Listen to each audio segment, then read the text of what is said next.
আলোচনা চালিয়ে যাওয়ার তাগিদ তাদের।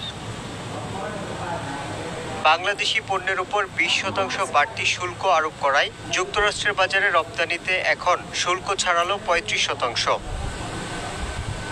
প্রতিযোগী দেশগুলোর তুলনায় এই শুল্ক হার কাছাকাছি হওয়ায় অনেকে স্বস্তি প্রকাশ করলেও নিশ্চিন্ত হতে পারছেন না মার্কিন বাজারে পোশাক রপ্তানিকারকরা। আমরা কিছুটা হলেও স্বস্তির নিঃশ্বাস ফেলছি, কিন্তু এখানে আত্মতুষ্টির কোনো আমাদের সুযোগ নাই। এই কারণে চীনের সাথে আমেরিকা যে একেবারে সমঝোতা করবে না, এটি কিন্তু এখনো বলা যাচ্ছে না। কাজেই তাদের যদি 30% থেকে 20% চলে আসে, তাহলে কিন্তু আমরা একটি চাপের মুখে পড়বো। সিমিলারলি ভারতের 25%, কিন্তু ভারত কিন্তু নেগোসিয়েশন চালিয়ে যাচ্ছে। যে কোনো সময় কিন্তু এই 25% থেকে 20% এবং 20%-এর কমও হতে পারে, আমরা শুনছি 15% হতে পারে।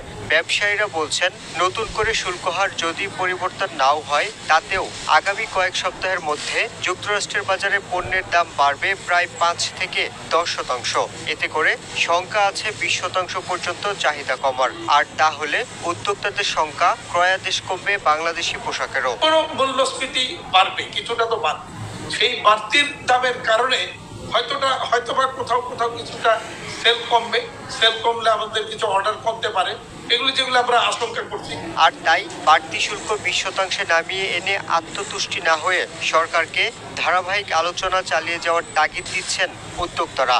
সেই সঙ্গে দাবি, বন্দর, জ্বালানি ও রাজস্ব বিভাগ সহ অভ্যন্তরীণ সব বাধা দূর করার উদ্যোগ নিক সরকার। ইন্টারনাল যে ফ্যাক্টরগুলো আছে, জ্বালানি, গ্যাস, বিদ্যুৎ, ব্যাংকিং খরচ, আমাদের লজিস্টিক ইনফ্রাস্ট্রাকচার, এগুলো তো আমাদেরকে আসলে শক্ত হতে হবে। প্রোডাক্টিভিটি থেকে শুরু করে সব ক্ষেত্রে এমন ভাবে আমাদেরকে আগাতে হবে যেখানে আমরা অন্যদের ক্ষেত্রে এই জায়গাটাতে যাতে আমরা পিছিয়ে না পড়ি।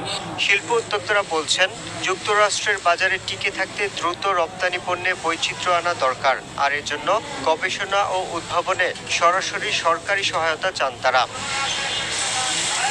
Yusuf Rana, DBC news, Dhaka.